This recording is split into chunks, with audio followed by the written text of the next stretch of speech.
Shalom umat Tuhan, selamat bergabung dalam ibadah Kul Online pada malam hari ini. Mari saya mengajak kita sama-sama bangkit berdiri, kita bernyanyi buat Tuhan. Haleluya. Kita punya Tuhan yang ajaib, Tuhan yang baik, mujizatnya sungguh nyata atas setiap kita. Haleluya. Mari bergerak, goyangkan badanmu ke kanan dan ke kiri. Yesus Tuhanku ajaib, heran perbuatannya, tiada yang mustahil bagi Dia. Yesus Tuhanku ajaib, Yesus Tuhanku ajaib, heran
Terima kasih Tuhan Yesus yang baik.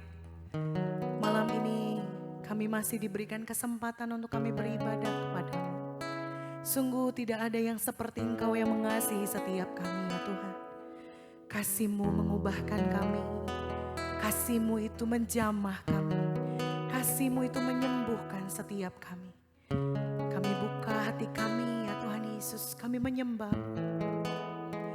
Terima kasih Tuhan. Biar sungguh hadirat-Mu itu tinggal dekat kami. Hadirat-Mu Tuhan menyelimuti kami saat ini. Di setiap tempat-tempat kami ya Tuhan Yesus. Kami mau datang mendekat kepada-Mu.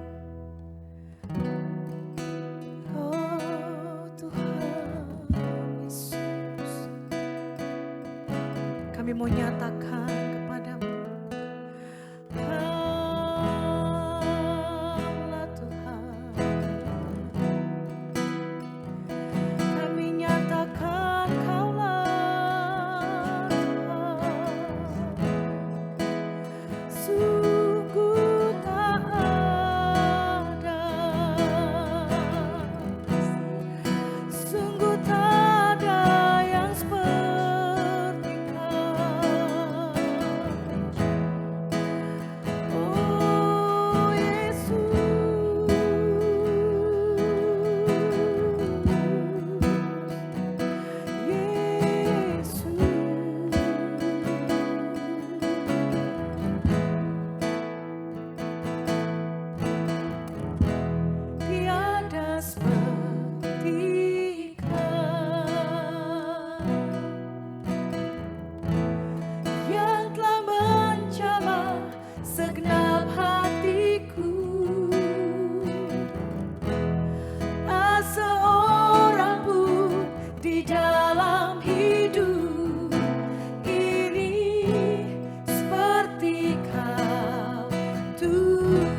Kami percaya ketika kami hidup Tuhan, senantiasa berjalan bersama dengan Engkau, maka dunia tidak bisa memisahkan kami dari kasih-Mu.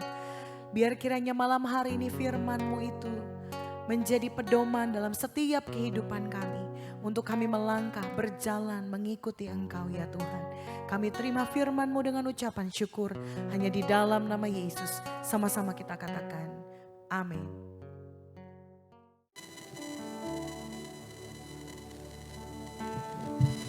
Shalom.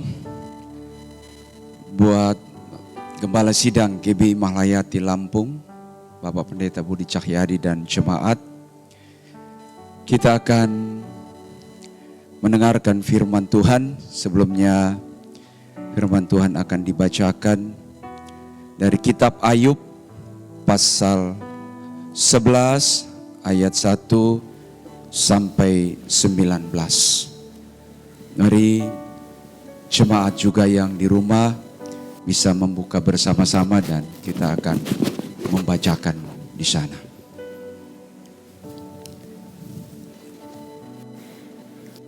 Anjuran Shofar supaya Ayub merendahkan diri di hadapan Allah. Maka berbicaralah Shofar orang Naamah. Apakah orang yang banyak bicara tidak harus dijawab? Apakah orang yang banyak mulut harus dibenarkan? Apakah orang harus diam terhadap bualmu? Dan kalau engkau mengolok-ngolok, apakah tidak ada yang mempermalukan engkau? Katamu, pengajaranku murni dan aku bersih di matamu. Tetapi mudah-mudahan Allah sendiri berfirman dan membuka mulutnya terhadap engkau dan memberitakan kepadamu rahasia hikmat, karena itu ajaib bagi pengertian. Maka engkau akan mengetahui bahwa Allah tidak memperhitungkan bagimu sebagian daripada kesalahanmu. Dapatkah engkau memahami hakikat Allah, batas kekuasaan yang maha kuasa? Tingginya seperti langit, apa yang dapat kau lakukan? Dalamnya melebihi dunia orang mati, apa yang dapat kau ketahui? Lebih panjang daripada bumi ukurannya, dan lebih luas daripada samudra. Apabila ia lewat, melakukan penangkapan, dan mengadakan pengadilan, siapa dapat menghalanginya?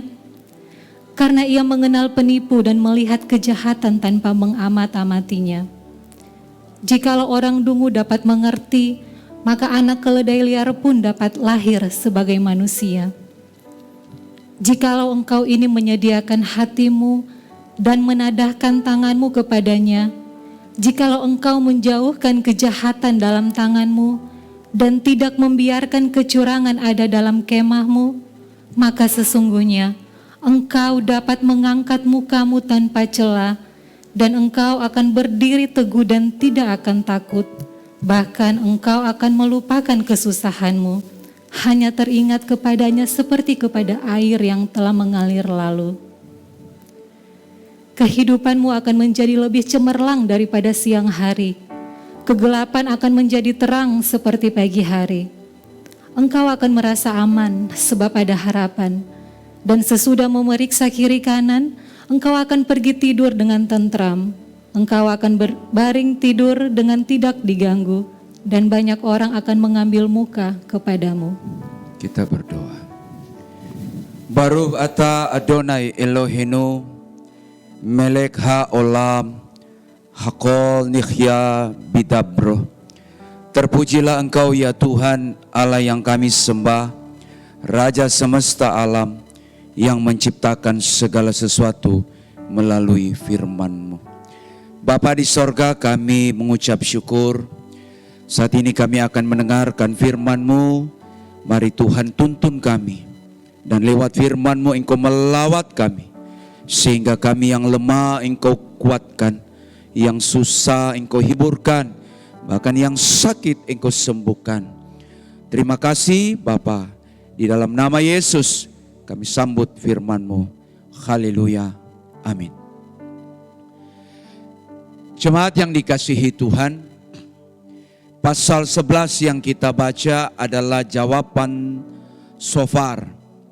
atas keluh kesah Ayub dalam pasal 10, nanti dibacakan saja. Terhadap ketidakpengertian akan yang dideritanya, sehingga melahirkan kekecewaan, bahkan keputusasaan, sebagaimana dalam pasal 10 ayat 20, 21 dan 22. Dikatakan di sana, bukankah hari-hari umurku hanya sedikit sebelum aku pergi dan tak kembali lagi ke negeri yang gelap gulita atau dunia orang mati. Siapa sahabat Ayub itu? Yang bernama Sofar, yang berasal dari Naaman. Dalam naskah Septuaginta atau terjemahan teks Ibrani ke dalam bahasa Yunani, disebutkan di sana Minayon Basileus atau Sofar, raja orang Minaya. Sehingga dapat dipastikan bahwa sahabat Ayub ini, Sofar, punya pengetahuan akan kebijaksanaan yang cukup mumpuni. Sedangkan Naama terletak di daerah perbukitan yang ada di tanah Negeb, sebagaimana dalam Yosua 15 ayat 41. Ayat 1 mengatakan di sana, mari kita lihat. Maka berbicaralah Sofar kepada Ayub, Ana Sopar. Kata Ana Sopar artinya menjawab, mungkin lebih tepatnya menyanggah, membantah perkataan Ayub, sebagaimana pasal 10 ayat 2a. Kata Ayub, aku akan berkata kepada Allah, lo rasah, jangan berlaku fasik, curang terhadap aku. Dari kalimat ini seolah-olah Ayub menganggap bahwa Allah telah berbuat salah kepada dirinya. Namun sesungguhnya justru karena ketidakpengertian Ayub dan kita manusia terhadap derita yang kita alami, sehingga Ayub seringkali dengan mudahnya, kita juga demikian, menyalahkan keadaan, menyalahkan orang lain, bahkan tidak tanggung-tanggung menyalahkan Tuhan. Sehingga umpatan demi umpatan yang berisi kekecewaan, kalau kita lihat dalam Ayub pasal 10 ayat 3 juga di sana. Dan terus membela, Ayub membela dirinya. Merasa dirinya benar. Seperti dalam pasal 10 ayat 7, Ayub katakan, padahal engkau tahu ya Tuhan, bahwa aku tidak bersalah. Yang akhirnya ungkapan Ayub dalam pasal 10 ini memaksakan sahabatnya sekaligus ingin menegaskan kepada Ayub dalam pasal 11 yang kita baca ayat 5, dikatakan di sana, Ulam mi Elohe dabar. Sekiranya Allah sendiri berfirman dan patah safaim, membuka, mengutarakan, menyampaikan dengan mulut Allah kepada Ayub. Ungkapan ini dari sahabat Ayub, yaitu yang bernama Sofar, agar Ayub sadar. Sekaligus juga kita mari jemaat Tuhan kita menyadari di sana bahwa hanya Tuhanlah yang mengetahui derita yang kita alami. Sekaligus Dia dapat menolong untuk memberikan pengertian serta kekuatan melewati derita. Kita sedang mengalami pandemi yang cukup berkepanjangan. Bahkan saat ini sepertinya lebih menyeramkan. Tapi mari kita, karena hanya Tuhan.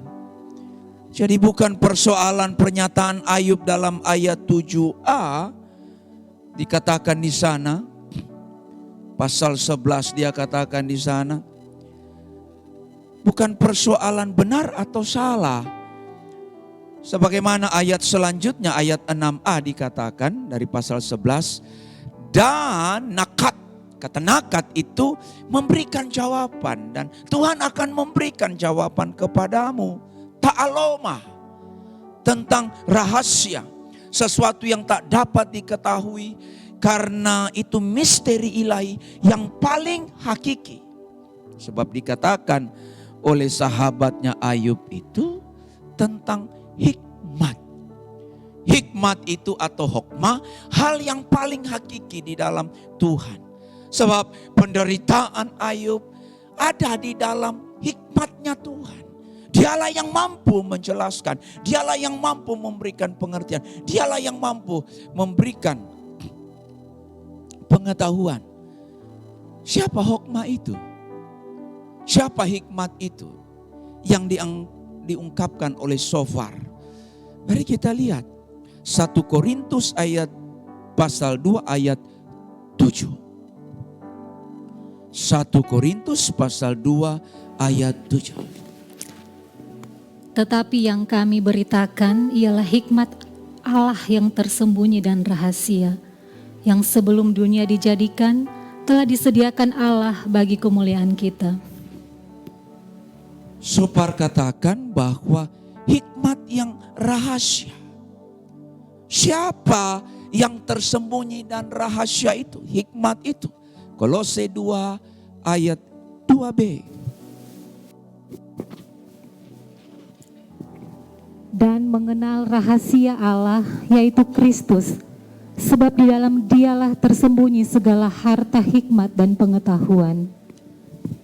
Itu sebabnya hikmat itu yang dimaksudkan adalah Yesus. Itu sebabnya tanpa hikmat Allah, praadanya Yesus, dia bersama-sama dengan Allah sebagai hikmat, pengetahuan Tuhan yang mengetahui segala sesuatu. Tanpa hikmat, maka derita Ayub akan terus menjadi misteri. Tanpa hikmat kita tidak akan bisa memahami, apalagi menyelami, apalagi untuk mengerti. Hanya hikmat. Sebab hikmat itu lah yang akan mengajar, yang memberitahukan baik kebenaran itu maupun kesalahan. Sehingga di dalam ayat 1 dikatakan, karena Ayub merasa seperti putus asa, dia katakan, aku telah bosan hidup. Sebab sesungguhnya pengetahuan akan derita Ayub tersimpan dalam hikmat itu. Jadi tidak mungkin akal manusia yang terbatas sanggup memahami derita itu. Termasuk Ayub. Yang ada keputusasaan, kekecewaan, bersungut. Sebab tidak mungkin. Tidak ada yang bisa memahami itu. Itu sebabnya hikmat Allah diungkapkan dan digambarkan di dalam pasal 11 ayat 8. Tingginya seperti langit, dalamnya melebihi dunia orang mati. Ayat 9 dikatakan panjangnya lebih dari bumi dan luasnya lebih dari samudra. Ungkapan ini kemudian hari oleh Paulus terinspirasi, yang kemudian Paulus tulis di dalam Efesus 3 ayat 18. Efesus 3 ayat 18 dikatakan di sana, betapa lebarnya tisplatos tak terukur, dan panjangnya, kata-katanya sama dengan yang dituliskan dalam kitab Ayub. Meksos panjangnya, dan hupsos tingginya, berbicara kedudukan ilahi, tempat tinggi di sorga, dan dalamnya batos, tidak lain merujuk kepada sang hikmat itu, dialah Yesus. Itu sebabnya lewat hikmat Allah itu, dalam ayat 6b dikatakan, dengan ajaib diberikan pengertian bagi Ayub untuk mengetahui derita yang dialaminya. Bahwa Allah tidak memperhitungkan Eloa nasa. Tidak memperhitungkan itu artinya diungkapkan di sana, nasa itu dilupakan. Membuat lupa, Tuhan lupakan kesalahan-kesalahan itu. bahkan afon, bahkan hukuman pun Tuhan lalui. Maka di dalam Yesus yang adalah hikmat Allah itu sendiri, lewat kematiannya dosa kita diampuni dan segala pelanggaran kita tidak diperhitungkannya.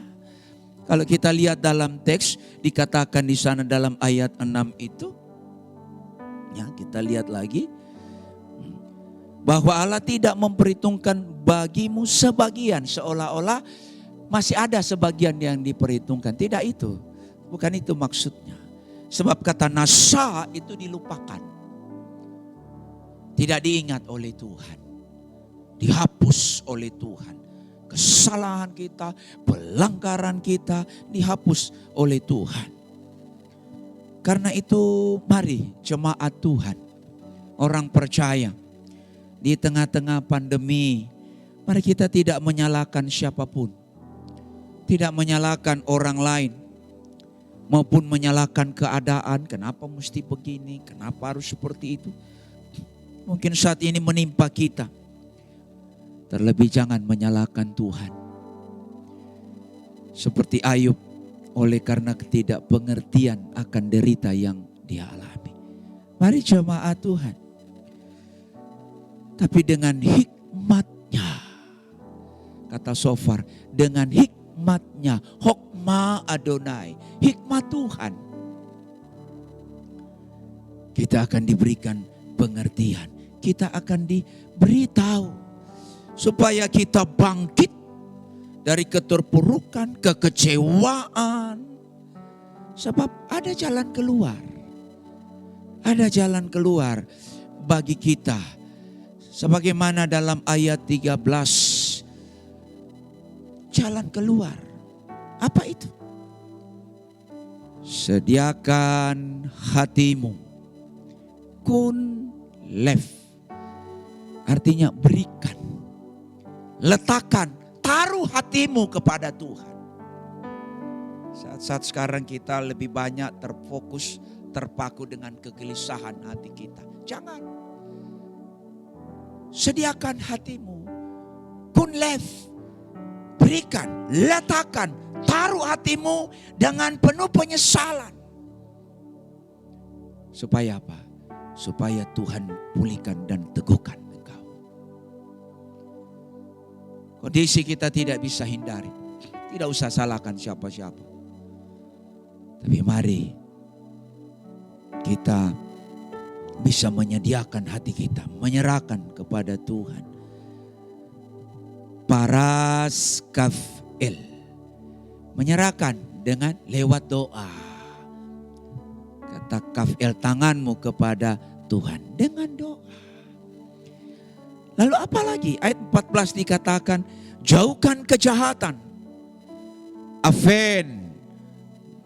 Afen itu kejahatan, itu berhala, dusta, berkhianat dalam tanganmu. Ingat, yat, tangan ini untuk menolong orang. Tangan ini untuk memberkati dan bukan untuk berbuat jahat. Bahkan dikatakan di sana, dan jangan biarkan kecurangan, efel, berbohong, kelaliman dalam kemahmu. Kemah itu bisa gambarkan rumah, di mana kita bekerja, di mana kita bergereja. Jangan ada kecurangan. Suami istri, anak-anak senantiasa bersikap jujur satu dengan yang lain. Atasan mengasihi bawahan, karyawan menghormati atasan. Dengan demikian, apa yang dampak dari semua itu, ketika kita mengerti, kita menyerahkan kegelisahan hati kita, meletakkan itu ke dalam tangan Tuhan, maka ayat 15 dikatakan begini, engkau dapat mengangkat mukamu. Nasa, nasa, tegap.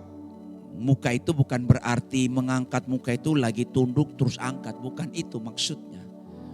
Itu kiasan. Tapi kata nasa panem, angkat sikapmu, hidupmu. Jangan terkurung. terkungkung terus dengan kesusahan kesulitan yang kita hadapi. Supaya apa? Supaya kita layak dan berkenan di hadapan Tuhan. Ayat 16, engkau melupakan kesusahanmu. Tuh, coba. Dilepaskan, terbebas dari himpitan. Hanya teringat kepadanya seperti kepada air yang telah mengalir. Apa maksudnya? Air yang telah mengalir. Kita pasti ingat dalam Mazmur. Sang pemazmur mengatakan dalam Mazmur 42 ayat 2. Seperti rusa merindukan sungai.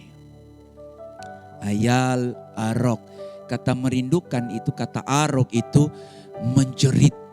Saking rindunya. Saking rindunya kepada Tuhan. Afek mayim, sungai yang berair, artinya mata air, sumber air. Demikianlah jiwaku merindukan Elohim Tuhan. Sang pemazmur mengungkapkan di mana kesadaran manusia akan jeritan yang sangat dalam. Kita sedang menjerit. Tapi mari kita menjerit bukan karena kita terpaku dengan penderitaan, kesusahan, sakit, penyakit. Tapi kita menjerit kepada Tuhan. Seperti rusa merindukan air. Makanya pemazmur dikatakan di sana. Dia ungkapkan kesadaran manusia akan jeritan yang sangat dalam dan tidak pernah lekang oleh waktu. Untuk selalu merindu kepada Tuhannya dengan memandang Allah sebagai mata air kehidupannya. Maka pada akhirnya apa yang kita terima? Ayat 17 dikatakan di sana. Kehidupanmu akan semakin cemerlang. Kum artinya bangkit, terwujud. Engkau dari putus asa bangkit. Usahamu sedang morat-marit, bangkit. Apa yang menjadi harapanmu? Sebab itu janji Tuhan. Ayat ke-18. Engkau akan merasa aman, batah, tentram. Sebab ada harapan. Jangan pernah menyerah dengan keadaan. Amin. Jangan pernah menyerah. Jangan berhenti. Mungkin kita sedang terkapar, berharap. Serahkan hatimu, letakkan kepada Tuhan. Bahkan dikatakan engkau akan berbaring tidur, ayat 19. Rabats itu sikap tenang, tidak diganggu. Sebab apa? Sebab providensia. Pemeliharaan Tuhan yang begitu sempurna. Dan akhirnya bagi kita orang percaya, kita tidak hanya diberikan pengertian tentang rahasia hikmat itu sebagaimana yang dialami Ayub. Tapi bagi kita orang percaya, kita tidak hanya diberikan pengertian sebab hikmat itu sendiri tinggal dalam diri kita. Sejak kita percaya Yesus. Bahkan kita dimampukannya untuk menghadapi setiap persoalan, setiap pergumulan, sakit, penyakit, apapun. Sebab dalam Korintus 1 ayat 24b mengatakan, Kristus dunamin Theos. Kristus adalah kekuatan Allah dan Sophia Theos. Kristus adalah hikmat Allah. Jadi Yesus itulah hikmat Allah. Yesus itu sudah tinggal di kita. Kita diberikan pengertian, mengerti derita-derita yang kita alami, derita-derita yang kita jalani. Elohim Yefarek Otcha. Tuhan memberkati. Mari kita berdoa. Terima kasih Bapa di sorga. Kami boleh belajar dari kisah Ayub. Bagaimana Ayub dalam keputusasaannya. Bagaimana Ayub dalam kesungutannya. Dan seolah-olah menyalahkan Tuhan. Namun sesungguhnya karena ketidakpengertian Ayub tentang penderitaan yang dia alami. Itu sebabnya engkau memakai shofar mengingatkan Ayub bahwa hanya hikmat Tuhan lah yang akan memberikan pengertian, memberikan pengetahuan apa yang dia alami di dalam derita hidupnya. Sebagai orang percaya, kami yakin Tuhan bahwa hikmat itu sudah tinggal bersama dengan kami. Dialah Yesus. Dialah firman yang hidup itu. Dialah yang memberikan kami pengertian rahasia Tuhan. Karena itu Bapa, apapun yang sedang kami alami, kami percaya Engkau mengajar kami bahwa kami harus bangkit. Kami harus tahu bahwa ada pemeliharaan Tuhan yang sempurna, ada harapan di dalam Dia. Dengan kami menyerahkan hidup kami. Kami menyerahkan hati yang penuh kekhawatiran, kecemasan, ketakutan di dalam nama Yesus. Sehingga kami boleh bangkit. Kami boleh mengalami bagaimana Tuhan berkarya atas hidup kami. Berkati jemaat Tuhan yang dalam pergumulan, dalam kesusahan, dalam kesukaran, dalam kesulitan. Biar Roh Kudus memeteraikan firman-Mu. Sehingga jemaat Tuhan boleh bangkit dan memiliki pengharapan. Sebab tidak hanya diberitahukan tentang hikmat lewat Alkitab. Tapi sesungguhnya hikmat itu telah tinggal ada di dalam hidup kami. Dialah Yesus Kristus. Terima kasih Bapa. Haleluya. Amin.